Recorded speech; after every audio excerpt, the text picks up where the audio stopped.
কম না বেশি? নবীজি কি বলছেন? কিয়ামতের আগে মসজিদে মুসল্লি বাড়বে, ইমানদারের সংখ্যা কমবে। সামনের কাতারে নামাজ পড়ে কপালে সিজদা দিতে দিতে 6 ইঞ্চি দাগ পড়ে গেছে, মাগার সুদের মায়া এখনো ছাড়তে পারলো না। সরি, আমার ভুল হয়েছে, গোটা টাঙ্গাইলে একটাও সুদখোর নাই। আছে না নাই? সামনের কাতারে নামাজ পড়ে বউরে পর্দা করায় না, এরকম আছে না? আবু বকর আপনার আমার চাইতে নামাজ কম পড়তো না বেশি? রোজা করেছে বেশি, নামাজ পড়েছে বেশি, তাহাজ্জুদ পড়েছে বেশি। আপনাকে এক এমপি সাহেব ছিল নারায়ণগঞ্জের, 70 থেকে 80 রাকাত তাহাজ্জুদ পড়তেন।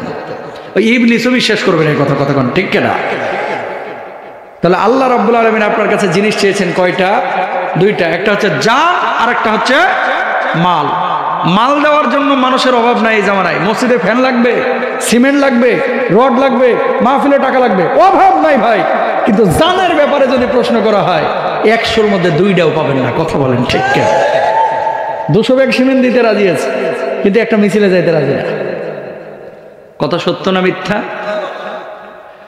প্রিয় ভাইরা আমার, খুব মনোযোগ দিয়ে কথাগুলো শুনবেন।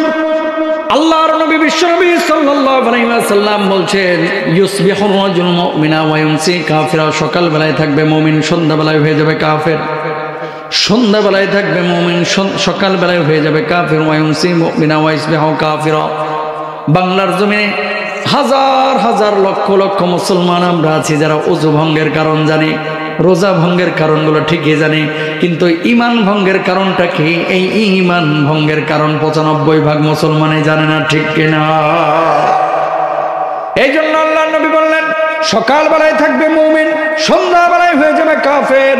নামাজ পড়বে কিন্তু অন্তরের মধ্যে ঈমান নাই, ও নিজেও জানে না। এরকম হাজার হাজার মুসল্লি বাংলার জমিনে অনেকে আছে নামাজ পড়ে। প্রিয় ভাইরা আমার, তাকান, নামাজ পড়া, রোজা করা, হজ করা, যাকাত দেওয়া যেমন ফরজ, আল্লাহর জমিনে আল্লাহর কোরআনের আইন বাস্তবায়ন করা ফরজ না সুন্নত?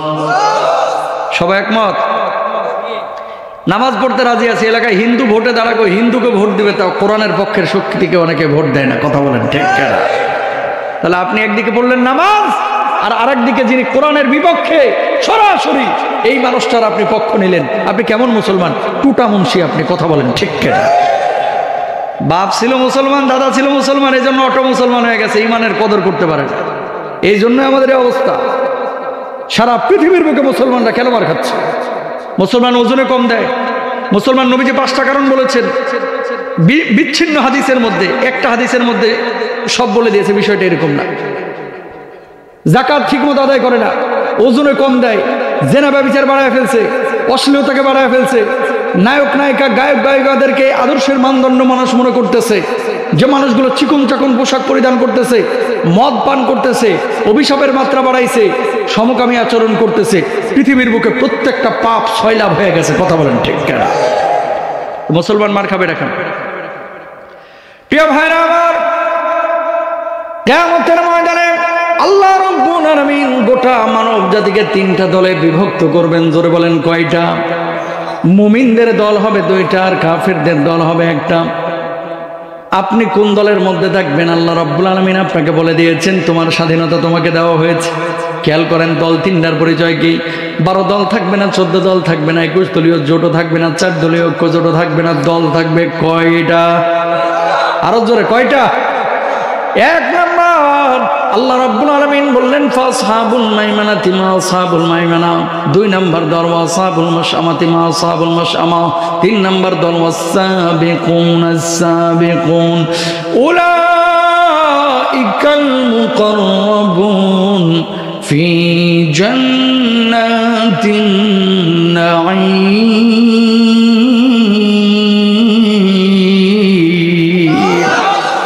আল্লাহ রাব্বুল আলামিন বললেন 1 নাম্বার হচ্ছে ডানপন্থী দল, আর সে ডান পাশে আল্লাহ রাব্বুল আলামিন এই মানুষগুলোকে জায়গা দিবে। এরা কারা? ঈমান এনেছিল, সৎ কাজ করেছিল, সৎ উপদেশ দিয়েছিল, ধৈর্য ধারণ করেছিল, আল্লাহর জমিনে আল্লাহর দ্বীন কায়েমের জন্য চেষ্টা চালাইছে। আল্লাহর নবী সাল্লাল্লাহু আলাইহি ওয়াসাল্লাম আরেকটি হাদিসের মধ্যে বলছে, আরশের নিচে বিশেষ ছায়া কারা পাবে?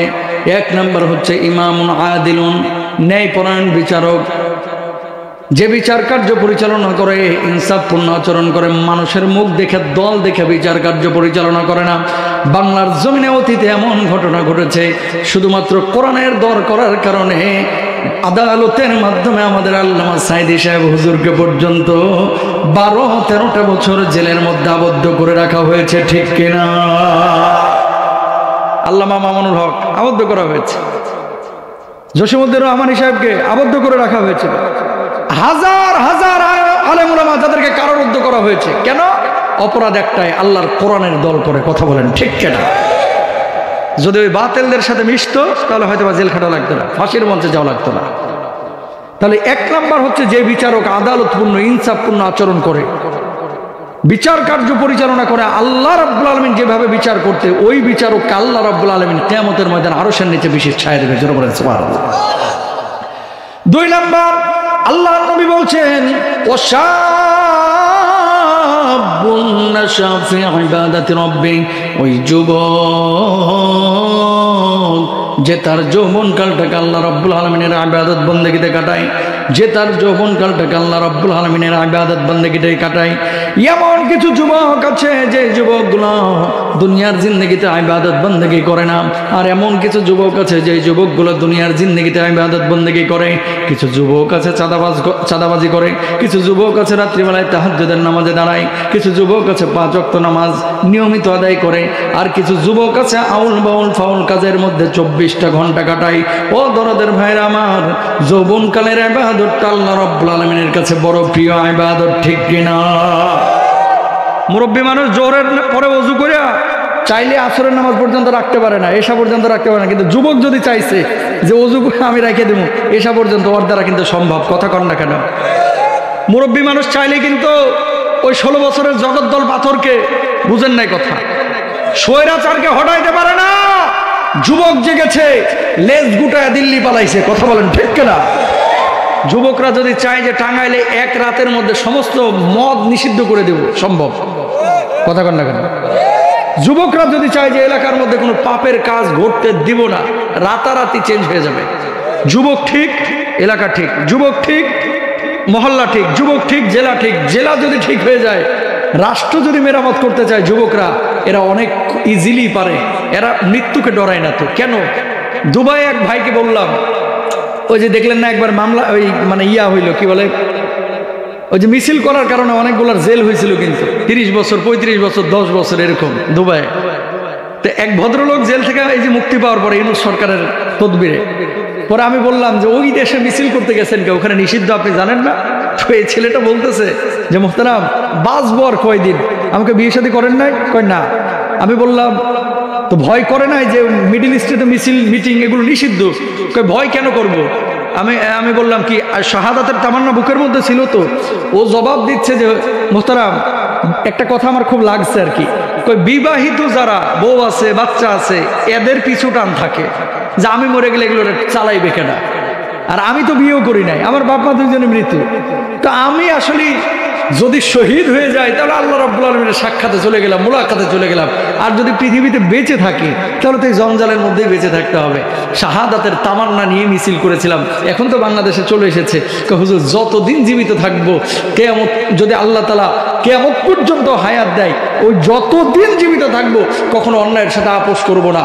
যেখানেই সংগ্রাম আন্দোলনের ডাক পড়বে সেখানেই ঝাঁপিয়ে পড়বো। জেল থেকে ফেরত আইছে, বাংলার জমিনে এমন অনেক মুজাহিদ আছে জেল খেটেছে, তারপরেও মুখ দিয়ে হক কথাগুলো কখনোই বন্ধ করে না। কথা বলেন ঠিক কিনা? আর কিছু আছে বোবা শয়তান, বুঝেন নাই কথা? বোবা শয়তান বুঝেন? আল্লাহর নবীর কাছে কখনো কখনো কাফেররা এসে বসে থাকতো। আমর ইবনুল আস ঈমান আনেন নাই, কাফের অবস্থায় নবীর কাছে এসে বসে থাকে। তো কি গো আমর, ঈমান আনো না, নবীর কাছে এসে বসে থাকো কা? না করো না, ওনার কথাগুলো শুনলেই ভাল লাগে, মুখ থেকে কথা না জানো এক একটা মুক্তার দানা বাইর হয়। আল্লাহু আকবার বলেন না?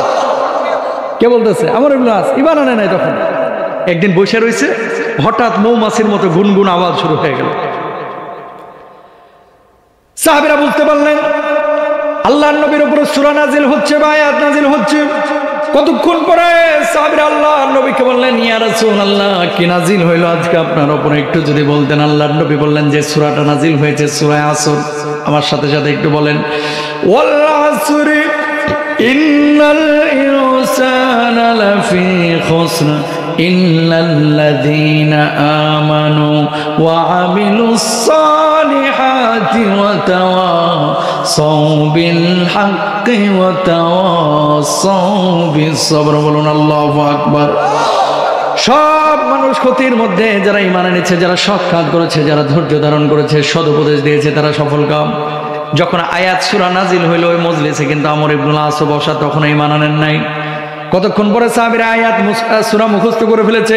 আমর ইবনুল আস কাফের হওয়ার পরে তিনি ওই সূরা মুখস্থ করে ফেলেছেন। জোরে বলেন আল্লাহু আকবার। তো কাফের বন্ধুত্ব থাকে না। সেই জামানায় ছিল মুসাইলামাতুল কাজ্জাব, নিজের শেষ জামানার নবী দাবি করেছিল, মিথ্যুক আর কি। এর কাছে পরের দিন গেছে মুসাইলামাতুল কাজ্জাবের কাছে আমর ইবনুল আস, সেও কাফের ও কাফের। তো কিরে মুসাইলামা, তুই যে নিজের শেষ জামানার নবী দাবি করিস, আবু বকরের নবীর উপরে দেখি প্রায় সূরা নাজিল হয়, আয়াত নাজিল হয়, তোর উপরে দেখি সূরা টোটা নাজিল হয় না। অমনি কি কইতেছে জানেন? আমার উপরে সূরা টোটা নাজিল হয়ে আমি মানুষের কাছে বলে বেড়াই না। নাউজুবিল্লাহ বলবেন না, ভণ্ড আর কি, বুঝেন নাই কথা। শুনেন, মুসাইলামাতুল কাজ্জাবকে আমর ইবনুল আস বলতেছে, দোস্ত বন্ধুত্ব আছে ভালো কথা, আজকের পর আর থাকবে না, যদি কি সূরা নাজিল হয়েছে আমার না বলিস। কেন? গতদিন নবীর কাছে বসেছিলাম, একটা সূরা নাজিল হয়েছে, সূরা আসর, শুনায় দিছে। এরপর বলতেছে, এবার বল তোর কাছে এই সপ্তাহে কি কি নাজিল হয়েছে। ওই মুসাইলামাতুল কাজ্জাব মিথ্যুক নবী আর কি দাবি করেছিল। বিপদে যখন পড়ছে মাথাটা নিচু করে 1 মিনিটে একটা সূরা বানাইছে, 1.5 মিনিটে একটা সূরা বানাইছে। বানানো সূরা কি আর আল্লাহর মতো হয়? বুঝেন নাই কথা। মাথা নিচু করে কতক্ষণ পরে মাথা উঠাইছে, কই শোনো এবার সূরাটা।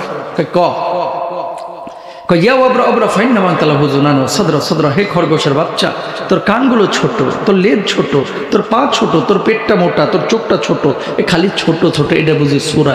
ইবলিসও বিশ্বাস করবে না। কথা বলেন ঠিক কিনা? এটা কি সূরা হইতে পারে?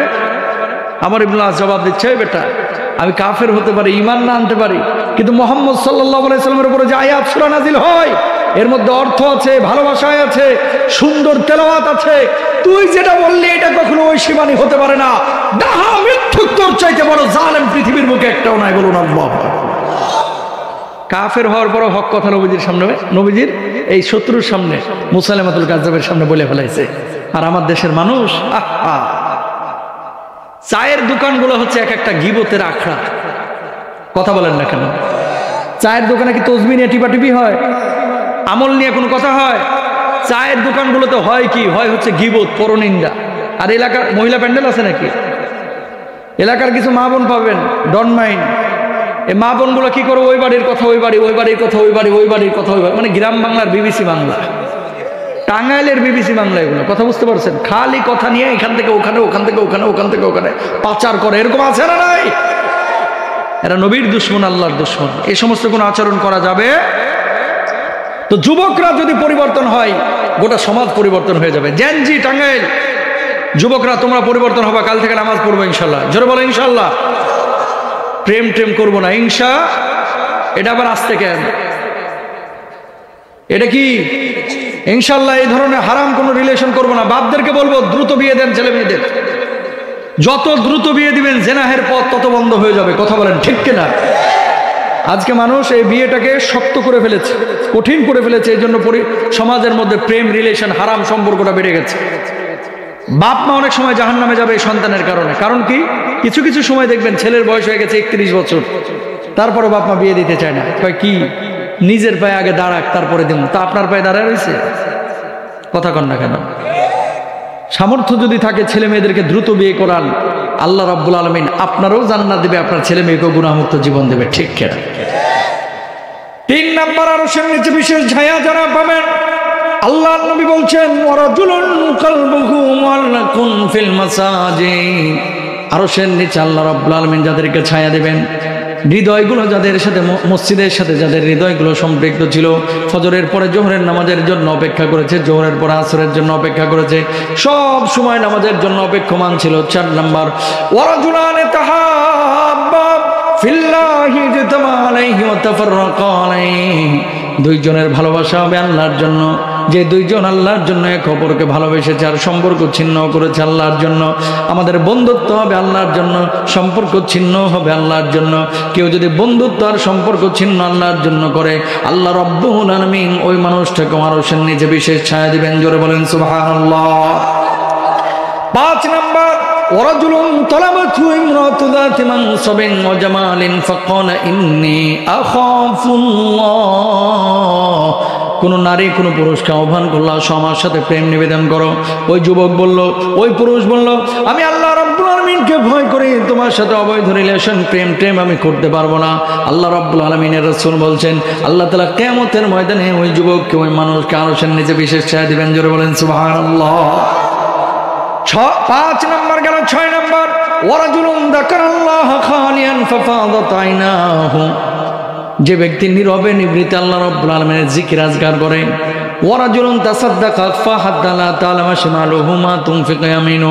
এমন কিছু মানুষ আছে যারা প্রকাশ্যে দান করতে পছন্দ করে, আর এমন কিছু মানুষ আছে যে মানুষগুলো প্রকাশ্যে না গোপনে দান করতে পছন্দ করে। এমনভাবে দান করে, ডান হাত কি দান করলো বাম হাত টের পায় না, এরকম লোক আছে না নাই? এই মানুষগুলো আরশের নিচে বিশেষ ছায়া দেবে। তাহলে ডানপন্থী দলের মধ্যে আমরা হতে চেষ্টা করব ইনশাআল্লাহ। 2 নাম্বার দল বামপন্থী দল। তারা কারা? যারা ঈমান আনে নাই, যারা নবীকে মানে নাই, আল্লাহকে মানে নাই, আসমানের কিতাব সমূহকে মানে নাই, ফেরেশতাকে মানে নাই। এই জামানায় এই সংখ্যা বেড়ে গেছে ভাই। নাম আব্দুর রহমান, কিন্তু কাম শাহরিয়ার কবিরের চাইতেও খারাপ। কথা বলেন ঠিক কিনা? এরকম কিছু নাস্তিক মুরতাদ আছে না নাই? আপনাদের টাঙ্গাইলের এক আল্লাহর ওলি ছিল, এখন তো দেখি মাহফিলেও কথা বলে। হজ নিয়ে যে কি কুটিক্ত করছিল, এরপর এমপি তো চলে গেছিল। ইদানিং আবার বিভিন্ন মাহফিলেও দেখি কথা বলে। এই ধরনের কোন মানুষকে মাহফিলে কথা বলতে দিয়েন না প্লিজ। কারণ কখন কি বলে, আল্লাহর কাছে তওবা করি না আমি, কারণ আমার জীবনে কোনো গুনাহ নাই। না নাউজুবিল্লাহ এখানে বলেন না, সকালবেলায় কম্বলের নিচে ঢুকে তারপরে বলেন নাউজুবিল্লাহ। নবী ছাড়া, সাহাবীরা ছাড়া কোনো মানুষকে পৃথিবীর বুকে বলতে পারে যে আমার জীবনে কোনো গুনাহ নাই? বলতেছে আমার জীবনে কোনো গুনাহ নাই, অথচ দাড়ি ছাটা, তেল তেলে একরে বলতেছে জীবনে গুনাহ নাই। এরকম কথা বলা যাবে? তাহলে ডানপন্থী হব, বামপন্থী হব না। আর ভিভিআইপি সাপোর্ট যারা পাবে কিয়ামতের ময়দানে, তৃতীয় দল, এরা কারা? ওয়াসসাবিকুনা সাবিকুনা উলাইকাল মুকাররাবুন।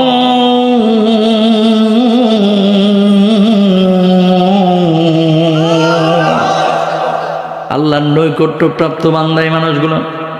দুনিয়ার জিন্দেগিতে ঈমান আনার পরে যারা শহীদ হয়েছিল, নবী আম্বিয়া আলাইহিস সালাতু ওয়াস সালাম, আল্লাহ রাব্বুল আলামিনের পক্ষ থেকে বিশেষ মর্যাদা প্রাপ্ত। এই যে 5 আগস্টের আগে যে যুবকরা বুলেটের সামনে বুক পেতে দিয়েছিল নিজের হক অধিকার আদায়ের জন্য, এই মানুষগুলো কিন্তু শাহাদাতের তামান্না নিয়ে কিন্তু বুকটা পেতেছিল। এইভাবে আল্লাহর জমিনে আল্লাহর দ্বীনের জন্য, কোরআনের জন্য যারা বুক পেতে দেবে, রক্ত দিবে, জান দিবে, মাল দিবে, আল্লাহ রাব্বুল আলামিন ওই মানুষগুলোকে নৈকট্য প্রাপ্ত বান্দা হিসেবে গ্রহণ করবে। আর কিয়ামতের ময়দানে আল্লাহ রাব্বুল আলামিন ওই মানুষগুলোর কোনো হিসাব নেবেন না। আল্লাহ রাব্বুল আলামিন এদেরকে বলবে, যা যা যা, জান্নাতের যেই দরজা দিয়ে খুশি সেই দরজা দিয়ে আল্লাহর জান্নাতে চলে যা। জোরে বলেন সুবহানাল্লাহ। তাহলে আমরা হব ডানপন্থী, অথবা আমরা নৈকট্যপ্রাপ্ত দলের অন্তর্ভুক্ত হওয়ার চেষ্টা করব। ভিভিআইপি সাপোর্ট তো এয়ারপোর্টে সবাই পায় না। কারা পায়? যারা বিশেষ মর্যাদার অধিকারী। কিয়ামতের ময়দানে বিশেষ মর্যাদার অধিকারী তারা হবে যারা শহীদ হয়েছে, যারা আল্লাহর দ্বীনের জন্য কাজ করেছে। সাধারণ মুমিন ছিল না, এরা ছিল অসাধারণ মুমিন। আমরা ওইরকম মুমিন হতে পারবো তো ইনশাল্লাহ? দেখান, নবীজি মক্কা থেকে মদিনায় হিজরত করে আসলো। বাপ দাদা ইমানদার ছিল, অটো ইমানদার হয়ে গেছে, তো কদর করতে পারি না। নবীজি হিজরত করে যখন মদিনা থেকে মক্কা থেকে মদিনায় আসছে, অনেক মানুষ দেখা সাক্ষাৎ করলো, সালাম কালাম করলো। শেষে 2টা পিচ্চি আসছে নবীজির কাছে। একটার বয়স 10 বছর, একটার বয়স 7 বছর, 8 বছর। আয়সা বলতেছে, আপনি কোত্থেকে আইছেন? আমি মক্কা থেকে এসেছি। আপনার নাম কি? আমার নাম হচ্ছে মুহাম্মদ সাল্লাল্লাহু আলাইহি ওয়াসাল্লাম। আপনি কেন আসলেন ওখান থেকে? মানুষজন আমাকে তাড়িয়ে দিয়েছে। কেন তাড়াইছে? সত্য কথা বলেছি, সত্য প্রচার করেছি এই জন্য। আপনাকে অত্যাচার করে তাড়িয়ে দিয়েছে? হ্যাঁ। কে বেশি অত্যাচার করেছে? এর নাম হচ্ছে আবু জাহেল। 10 বছর আর 7 বছর 8 বছর ওই পিচ্ছি বাইরে চোখে চোখ রেখে 2 ভাই একে অপরকে বলতেছে, ভাই রে কোনদিন যদি আবু জাহেল্লারে পাইছি সামনে, তাহলে আবু জাহেল্লার একদিন কি আমাদের একদিন। আল্লাহু আকবার বলেন না। নবীর ভালোবাসাটা কি ছিল খেয়াল করেন। কয়েকদিন পরে নবীজি বদরের যুদ্ধের ডাক দিলেন। ইসলাম পৃথিবীতে থাকবে কি থাকবে না আজকে সিদ্ধান্ত হয়ে যাবে, যার যা আছে তা নিয়ে চলে আসো। সমস্ত মদিনাবাসীর মধ্যে ঘোষণা হয়ে গেল, কানা, ল্যাংড়া, লুলা, বুবা, বয়রা, ভালো মানুষ, সুস্থ মানুষ, অসুস্থ, সবাই হাজির। সুবহানাল্লাহ বলবেন না। সবাইকে কি জিহাদের ময়দানে নেওয়া যাবে? যুদ্ধের ময়দান তার আবেগের জায়গাটা। নবীজি বেছে বেছে কিছু সাহাবীকে নিচ্ছেন। ওই পিচ্ছি দুইজন গিয়েছে বাড়িতে, যাওয়ার পরে দেখে মা কান্দে। আম্মা কাঁদতেছেন কেন? আজকে তোর বাপটা জীবিত থাকলে আল্লাহর নবীর ওই মুজাহিদদের সাথে তোর বাপটাও আল্লাহর নবী সাল্লাল্লাহু আলাইহি ওয়াসাল্লামের সাথে জিহাদে যাইতেন। আল্লাহু আকবার বলেন। মা বলতেছে তোর বাপ জীবিত থাকলে যাইতো রে। পিচ্ছি দুইজন বলতেছে মা আমরা তো আছি, পারমিশন দেন আল্লাহর নবীর ওই মুজাহিদদের সাথে আমরাও শরীক হয়ে যাই। সুবহানাল্লাহ বলেন। এবার কি করছে? মা পারমিশন দিয়ে দিচ্ছে, যা চলে যা, জিহাদের ময়দানে যা। জিহাদের ময়দানে গিয়েছে, শুরুতেই তো পারমিশন প্রয়োজন আল্লাহর নবীর। সিরিয়ালে দাঁড় করাইছে, বড়টা আগে দাঁড়াইছে, ৩-৪ জনের পরে নবীজির সামনে এই বড় ভাই যেটা 10 বছর, পায়ের আঙ্গুলের উপরে ভর করে মাথা উঁচু করে এইভাবে গলা উঁচু করে দাঁড়িয়ে রয়েছে। নবীজি একবার চেহারার দিকে তাকায়, একবার নিচের পায়ের দিকে তাকায়, একবার চেহারায় একবার পায়ে। তুমি ছোট মানুষ, জিহাদের ময়দানে কি করবা যায়া? যাও বাড়িতে যাও, মায়ের খেদমত করো। আল্লাহর নবী বাড়িতে তো বাপ নাই, সব বাড়ি থেকে পুরুষরা এসেছে, আমরা কি করব, আমরা কি করব, আমার তো বাপ নাই, এই জন্য মা আমাদেরকে পাঠিয়েছে, আপনি না করেন না। আল্লাহর নবী বলছে তোমার মা পাঠিয়েছে, যাও তোমাকে কবুল করা হলো। আল্লাহু আকবার। মা খুশি, সন্তান দিয়ে দিয়েছে আল্লাহর রাস্তায়। কতক্ষণ পরে ছোট ভাইটা এসেছে সিরিয়ালে, আল্লাহর নবী আমারে নিতে হবে। না, একজনও নিচে, তুমি বাড়িতে চলে যাও। ওরে নিলে আমারে নিতে হবে। কেন? ওর চাইতে আমার শক্তি বেশি। বুঝবো কিভাবে? কুস্তিতে লাগান, যদি না পারি আমারে নিয়েন না। বড়ডারে নবীজি ডাকছে, এই ছোটটার সাথে কুস্তি করো, যেটা পারবে এটারে নিব। ছোটটা কি আর পারবে?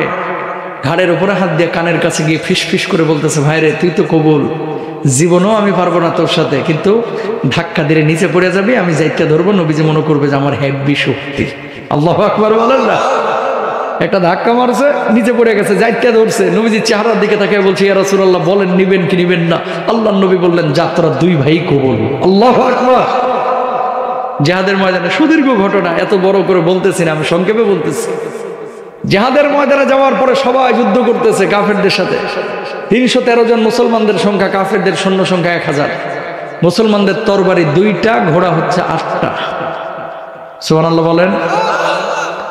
মুসলমান কখনো অস্ত্রের জোরে জয়ী হয় না, মুসলমান জয়ী হয় ইমানের জোরে, ঠিক কিনা? এই ছোট দুই ভাই জিহাদের ময়দানে ঘুরতেছে, যুদ্ধ করা বাদ দিয়া সবাই যুদ্ধ করতেছে। পাইছে কতক্ষণ পর আব্দুর রহমান ইবনে আওফকে, চাচা, ও চাচা, কি হয়েছে রে? আবু জাহেল দেখুন না। আল্লাহু আকবার বলবেন না। আপনারা মক্কার মানুষ আবু জাহেলকে চিনেন, আমরা তো মদিনার মানুষ আবু জাহেলকে চিনি না। সবাই মনে করেন কাফেরদেরকে সাইজ করতেছে, আর এরা প্রথমে যায় মাঠের মধ্যে ঢুকে ছক্কা পিটানোর চেষ্টা করতেছে। মারলে সেনাপ্রধানকেই মারবে, আবু জাহেলরা, ঠিক কিনা? দেখা দিচ্ছে ওই যে দূরে দেখা যাচ্ছে, এটা আবু জাহেল। সেনাপ্রধান যিনি, তার সামনে সিকিউরিটি গার্ড আছে না, সব কিছু ভেদ করে ছোট দুই ভাই কিভাবে যেন ভিতরে ঢুকে গেছে। ঢোকার পরে একটা আরেকটা চোখের দিকে তাকায়, উপরে আঘাত করলে তো ওর ঘাড়ে তরবারি পাওয়া যাবে না, সুতরাং কি করতে হবে? ঘোড়ার পায়ের উপরে কোপটা দে। কোপ দিয়েছে দুই ভাই ঘোড়ার 2 পায়ে, ঘোড়াটা পড়ে গেছে, আবু জাহেল মাটিতে পড়ছে। আব্দুল্লাহ ইবনে মাসউদ কপালের চুলগুলো ধরে কল্লার উপরে তরবারি দিয়ে আঘাত করে দেহ থেকে মাথাটাকে আবু জাহেলের আলাদা করে ফেলেছে। আল্লাহ, শেষ আবু জাহেল। ভাইয়ের হাতে কোপ দেওয়া হয়েছে, হাতটা ঝুলতেছে, চামড়ার সাথে লাগিয়ে রয়েছে। তারপরও যুদ্ধের ময়দানে যুদ্ধ তো করা লাগবে।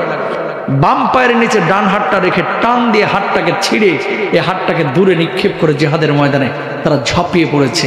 সেই ইসলাম আমরা পেয়েছি, কথা বলেন ঠিক কিনা?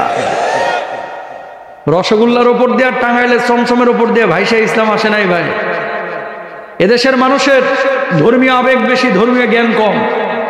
এরা মনে করে নামাজ, রোজা, হজ, যাকাত এটা করলে আল্লাহর জান্নাতে চলে যাবে। তো 6666টা আয়াত নাজিল করার দরকারটা কি ছিল?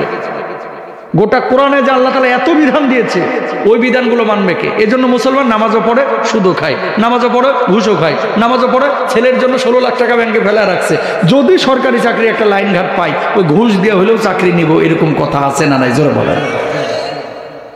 হজ করেছে, আপন বোনের সম্পদগুলো এখনো বুঝায় দিল না, কথা কয় না। পৈতৃক ভিটায় বোনেরা যে সম্পদটা পাইতো বাপের ভিটায়, বাপের সম্পত্তিতে, এই সম্পদ বুঝায় দেয়নি, অথচ প্রতি বছর উমরায় যাচ্ছে। এরকম লোক আছে না? আপনি আরেকজনের হক মারা যত বড় মসজিদের হাজী সাহেবই হন না কেন, আপনি জান্নাতে যাবেন না, কারণ আল্লাহ এই গুনাহ মাফ করবে না। 2টা গুনাহ আল্লাহ তাআলা বলছে আমি মাফ করবো না। জোরে বলেন কয়টা? পেছনে মানুষ জোরে বলেন কয়টা? হাতটা জোর করে বলতেছি, জোর করে, জোর করে। নামাজ একদিন পড়েন না, আল্লাহ চাইলে মাফ করবে ভাই। রোজা করেন না 2টা, আল্লাহ চাইলে মাফ করে দেবে, বুঝছেন? বেতরের নামাজ একদিন পড়েন না, আল্লাহ চাইলে মাফ করবে। মদ খেয়ে ফেলছেন, মাফ করে দেবে। জেনা করেছেন, আশাবাদী হন, লা তাকনাতু মির রাহমাতিল্লাহ, আল্লাহর রহম থেকে নিরাশ হয়েন না, হতাশ হয়েন না। আল্লাহর কাছে ডাকার মতো রাত্রিবেলায় ডাকেন, আল্লাহ দিনের আলোতে বুঝি না, আল্লাহ জেনাটা করে ফেলেছি, আল্লাহ মাফ করে দাও। আল্লাহ মদটা খেয়ে ফেলছে, আর খাবো না, মাফ করে দাও। আল্লাহ মাফ করে দেবে। সুবহানাল্লাহ বলেন না? বান্দা গুনাহ করতে ভালোবাসে, আল্লাহ গুনাহ মাফ করতে ভালোবাসে। মানুষের কাছে বারবার একটা জিনিস চাইলে মানুষ বিরক্ত হয়, আর আল্লাহর কাছে বারবার চাইলে আল্লাহ খুশি হয়। আল্লাহু আকবার বলেন।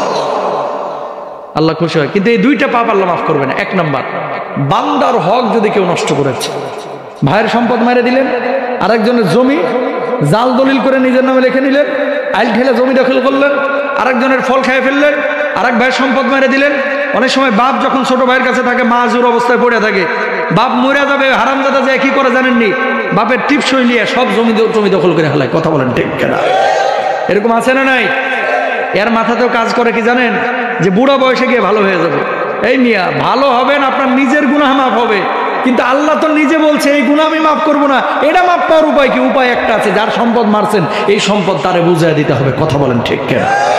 আমি নিজে চিনি, নিজে এক লোকরে, এখন তার সম্পত্তির পরিমাণ প্রায় 100 কোটি টাকার উপরে, ভাই বোনের সব সম্পত্তি মারছে। লোকটা রোড অ্যাক্সিডেন্টে মারা গিয়েছে, 2টা ছেলে দিয়েছে, 2টাই আল্লাহ তাআলা ছেলে দিয়েছে পাগল। কি পাগল? সারাদিন শিকলে বাঁধিয়ে রাখতে হয়, যদি শিকলে না বাঁধিয়ে রাখা হয় মানুষকে মারামারি শুরু করে। শুনেন, হারাম খাইবেন তো আরাম শেষ, হালাল খাইবেন গোটা জীবনে শান্তি পাবেন, হারাম খাইবেন আরাম শেষ হয়ে যাবে। আল্লাহর নবী বিশ্বনবী সাল্লাল্লাহু আলাইহি ওয়াসাল্লাম